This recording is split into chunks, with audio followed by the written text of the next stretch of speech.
le militaire qui reçoit un ordre de tuer, évidemment que celui qui lui a donné l'ordre est responsable, mais lui est aussi responsable et que sa responsabilité pénale peut être engagée et doit être engagée rapidement.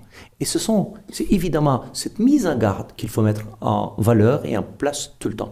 Et puis après vient un deuxième ordre donc de responsabilité. C'est ceux qui ont des responsabilités politiques, là encore. Et il faudrait que nous travaillions, et nous avons déjà commencé à le faire, à identifier les responsables. J'ai parlé des responsables donc militaires, de ceux qui leur donnent des ordres, mais aussi des responsables politiques. Rapidement trouver les moyens du gel de leurs avoirs. Rapidement trouver les moyens pour que leurs responsabilités directes soient identifiées, poursuivis là où ils le seront. Parce qu'encore une fois, nous atteignons aujourd'hui un niveau d'ignominie dans la destruction et dans l'assassinat des Camerounais qui est juste inimaginable.